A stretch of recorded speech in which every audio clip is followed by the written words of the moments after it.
नमस्कार दोस्तों, जय हिंद, जय भारत। दोस्तों, ये वैकेंसी निकली हुई है उत्तर प्रदेश सरकार के अंतर्गत, उत्तर प्रदेश पुलिस के अंतर्गत। साथ ही इसमें जो ऑलरेडी पुलिस में लगे हुए हैं उनके लिए भी प्रोन्नति बोर्ड के माध्यम से वैकेंसी है। दोस्तों, जैसा कि आप देख पा रहे हैं, यहाँ पर जो वैकेंसी है इसमें कंप्यूटर ऑपरेटर ग्रेड ए के पदों पर सीधी भर्ती है। और सबसे बड़ी चीज़ ये है कि इस भर्ती में पुरुष एवं महिलाओं के लिए वैकेंसी है।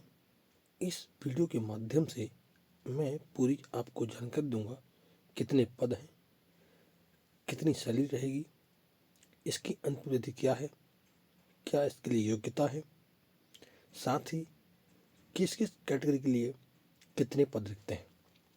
दोस्तों, आपसे अनुरोध है कि वीडियो के अंत तक बने रहें। साथ ही अगर आप यहाँ नए हैं तो चैनल को सब्सक्राइब करना न भूलें।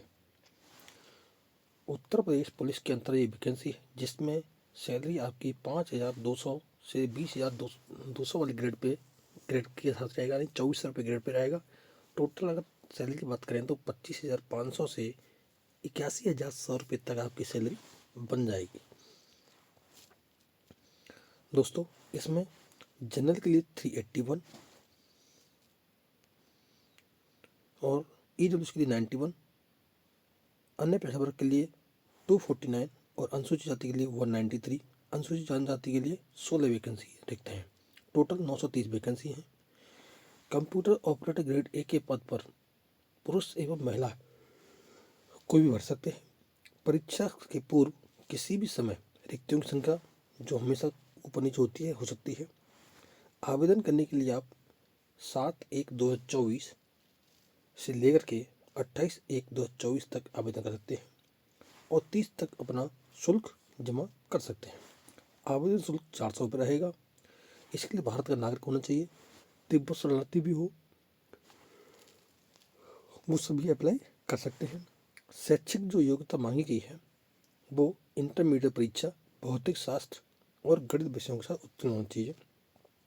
साथ ही भारत सरकार के इलेक्ट्रॉनिक जो वो है डॉइक एक जो सर्टिफिकेट विभाग है वहाँ से आपने कंप्यूटर में ओ लेवल की परीक्षा उत्तीर्ण कर रखी हो। दोस्तों, जैसा कि आपने देखा होगा, हमारे भूतपूर्व सैनिक भी ओ लेवल का सर्टिफिकेट प्राप्त करते हैं, जो कि कुछ पहले कर लेते हैं और कुछ बाद में भी रिसेटलमेंट कोर्स के दौरान ओ लेवल सर्टिफिकेट प्राप्त करते हैं, वो भी इसके लिए अप्लाई कर सकते हैं। दोस्तों, इसके लिए ये आप देख सकते हैं, जो मुख्य चीज़ रखी गई है वो ये है कि किसी प्रादेशिक सेना में 2 साल की अवधि तक सेवा की हो, राष्ट्रीय मतलब आपके पास में बी सर्टिफिकेट हो, केंद्र सरकार राज्य सरकार द्वारा किसी संस्थान से कंप्यूटर का हार्डवेयर कंप्यूटर नेटवर्किंग का पाठ्यक्रम उत्तीर्ण कर रखे हो तो आपको प्रमोशन दी जाएगी। आयु भर्ती के समय आवश्यक है कि अभ्यर्थी ने 1/7/2023 को 18 वर्ष से 28 वर्ष की उम्र आपकी होनी चाहिए। चरित्र आपका अच्छा होना चाहिए, वैवाहिक स्थिति अच्छी होनी चाहिए जिसमें एक पत्नी के अलावा अधिक पत्नी न हो। अगर अगर स्त्री है, महिला है, तो उसके लिए एक ही पति होना चाहिए। साथ ही दोस्तों, इसमें जो शारीरिक स्वस्थ होना चाहिए, कोई दूसरा हो जो आपका मेडिकल कराया जाएगा, उस मेडिकल में आपको पास होना अनिवार्य है। भर्ती की जो प्रक्रिया है वो उत्तर प्रदेश पुलिस कंप्यूटर कर्मचारी वर्ग द्वारा की जाएगी। जो नियमावली 2015 है संशोधन उसके आधार पर होगा। लिखित परीक्षा 200 अंक की होगी। इन 200 अंक में 2 घंटे की परीक्षा होगी। कुल 160 प्रश्न पूछे जाएंगे। प्रत्येक एक जो प्रश्न है वो 1.25 अंक का होगा। परीक्षा कुल 200 अंक की होगी। लिखित परीक्षा इसमें सामान्य ज्ञान, मानसिक अभिरुचि, तर्क शक्ति और कंप्यूटर विज्ञान से संबंधित प्रश्न पूछे जाएंगे। इसके अंतर्गत अभ्यर्थी द्वारा सही उत्तर देने पर प्रश्नों की संख्या x कुल निर्धारण अंक। इसमें मतलब टोटल देखा जाए तो जो प्रश्न है अब कम से कम 40% अंक लाना होगा, लेकिन याद रहे मेरिट बनेगी तो मेरिट में आपको जितने अच्छे अंक आपके आएंगे उसी हिसाब से नंबर आएगा।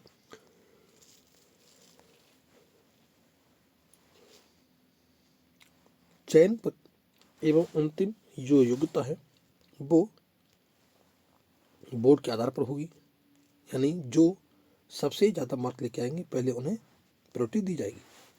आरक्षण आयु सीमा में जो छूट रहेगी वो केवल उत्तर प्रदेश के मूल निवासी अभ्यर्थियों को दी जाएगी।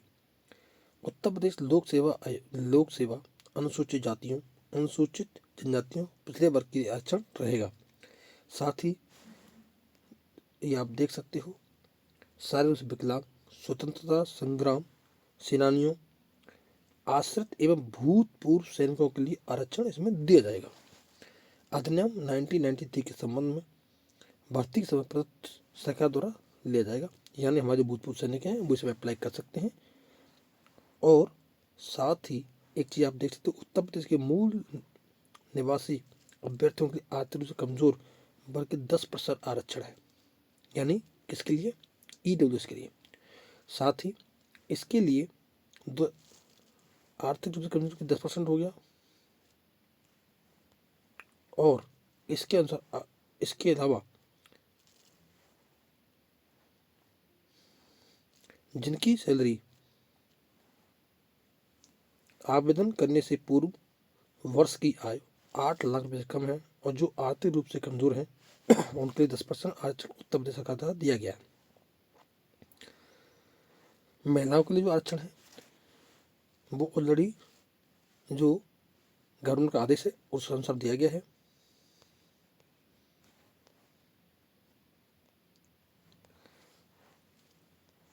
अब यहाँ बात करते हैं अनुसूचित जातियों और अनुसूचित जनजातियों एवं पिछड़ा वर्ग के लिए जो केवल उत्तर प्रदेश के उनके लिए आरक्षण जो उम्र में किस प्रकार से है। अनुसूचित जाति के लिए 5 वर्ष का है, अनुसूचित जाति के लिए 5 वर्ष का है, जो कि 21 मतलब अनुसूचित जाति की 21% है और 5% है। अनुसूचित जनजाति के लिए तो जो है 5 वर्ष के लिए है और अनपिछड़ा वर्ग के लिए 5 वर्ष के लिए है। ईडब्ल्यूएस के लिए 10 वर्ष का 10 इनके लिए जो प्रमाण पत्र आपका होना चाहिए सिटी से वो आरक्षण रहेगा। अब बात करते हैं भूतपूर्व सैनिकों के लिए जो आरक्षण है वो 2% मतलब 2% है स्वतंत्रता संग्राम सेनानियों के लिए, और भूतपूर्व सैनिकों के लिए 5% है, जिसमें यूनिट का डिस्चार्ज प्रमाण पत्र आपको दिखाना होगा। अगर कोई ये कहे कि इसमें भूतपूर्व सैनिकों के लिए वैकेंसी नहीं है तो ऐसा नहीं है, 5% आरक्षण आपके सामने क्लियर दिया गया है। महिलाओं के लिए 20% है।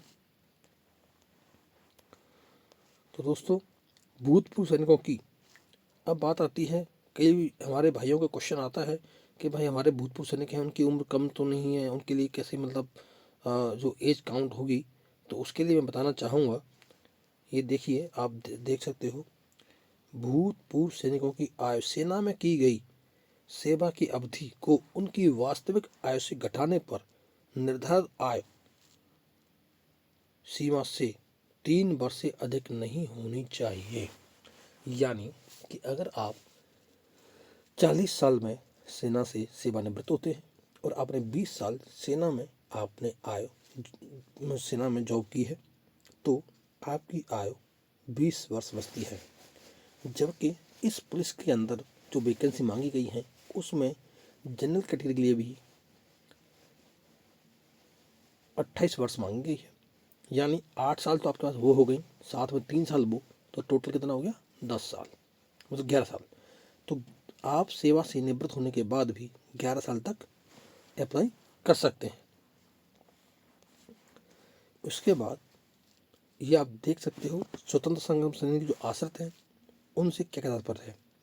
जिसने वीरगति प्राप्ति की हो, जिसने कम से कम 2 माह के लिए जेल में रहा हो, जो नजरबंद या विचाराधीन बंदी रहा हो, साथ में जिसमें कम से कम 10 बेंतों का दंड भोगा हो, या जो गोली से घायल हुआ हो, जिसे फरार घोषित कर दिया गया हो, जो पेशावर कांड में रहा हो, जो आज़ाद हिंद फौज का सदस्य रहा हो, जो इंडिया इंडिपेंडेंट लीग का प्रमाणित सदस्य रहा हो, जिसे गांधी एवं समझौते के अधीन रिहा किया गया हो,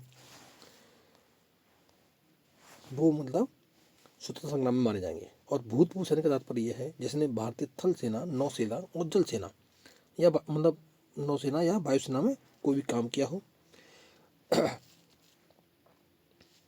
अपनी पेंशन अर्जित करने के पश्चात ऐसी सेवा से सेवानिवृत्त हुआ हो, चिकित्सीय आधार पर जैसे कि सैन्य सेवा के लिए अपेक्षित हो ऐसी सेवा से निर्मुक्त हुआ किया गया हो, जो ऐसी सेवा से जिसने मतलब खुद स्वयं की प्रार्थना के बिना निर्मित किया गया हो, यानी जो सेवा से अधिष्ठान में कमी किए जाने के कारण फलस्वरूप अपनी की प्रार्थना के बिना निर्मित किया गया हो, या विशिष्ट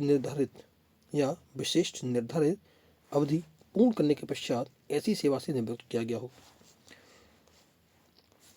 वो सभी इसमें इसका लाभ पाने के लिए लाभ पा सकते हैं। अब बात करते हैं इसको कैसे अप्लाई करना है। अप्लाई करने के लिए आपको यूपी की जो वेबसाइट है गवर्नमेंट की, यानी uppbpb.gov.in पर आप जा सकते हैं और यहाँ से जाके आप लॉगिन कर सकते हैं। यहाँ पर जाकर लॉगिन कर सकते हैं और जो इसके पश्चात सभी अभ्यर्थियों को अपना आवेदन जो भरते हो वो सही से भरना है। यहाँ के कुछ हेल्पलाइन नंबर दिए गए हैं, उनसे भी आप संपर्क कर सकते हो। नंबर है 044-477-49010। इस पर भी आप अपने समस्या का समाधान ले सकते हैं। दोस्तों, ये आप देखते हैं पेमेंट आप ऑनलाइन करेंगे। क्षैतिज एवं आरक्षण से संबंधित अन्य प्रमाण पत्रों को डिजी लॉकर के माध्यम से भी अपलोड करना है। अभ्यर्थी में अपेक्षा की जाती है कि वे अपने आवेदन पत्र के साथ संलग्न किए जाने वाले क्षैतिज आरक्षण संबंधी, आयु में छूट संबंधी या अन्य दस्तावेज डिजी लॉकर में उपलब्ध रखें। उन्हें डिजी लॉकर के माध्यम से अपलोड करें। जो कि प्रमाण पत्र डिजी लॉकर पर उपलब्ध न हो, उन्हें उनकी फ़ोटो को भी स्कैन करें और अपलोड करें। फोटोग्राफ एवं हस्ताक्षर आपको अच्छे से करने हैं। जो आपका फ़ोटो है वो 20 KB से और 50 KB के मध्य होना चाहिए और हस्ताक्षर आपका 5 KB से 20 KB के मध्य होना चाहिए।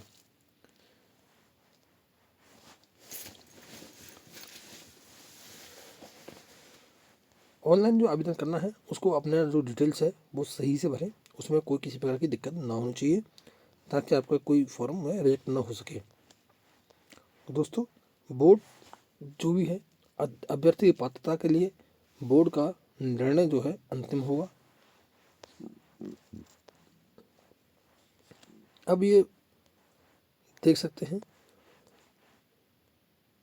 जो सर्टिफिकेट दिए गए हैं, जैसे कि केंद्र सरकार द्वारा किसी भी विश्वविद्यालय द्वारा या डोएक जो यूनिवर्सिटी के द्वारा जो सर्टिफिकेट है, जैसे कि डोएक डिप्लोमा इन ऑफिस ऑडिटिंग या पब्लिशिंग या डिप्लोमा ऑफिस मैनेजमेंट, इस तरह से सर्टिफिकेट दिए गए हैं।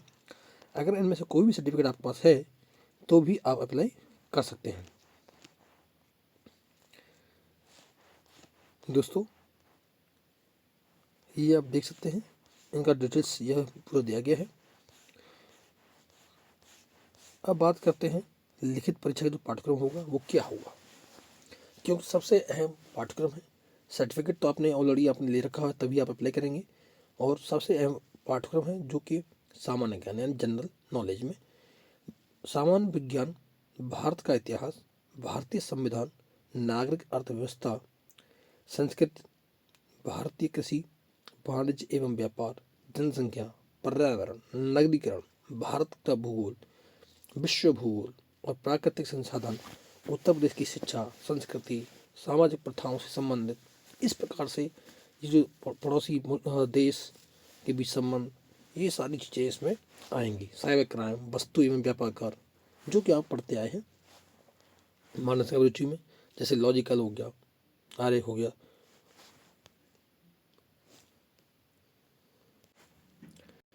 उसके बाद जो व्यवहार ज्ञान, डायरेक्शन, ये सारी चीज़ें इसके अंदर पूछी जाएंगी। तर्क शक्ति के अंदर रीजनिंग जो आती है, जो आप जानते हो अच्छी तरह से, वो पूछी जाएगी।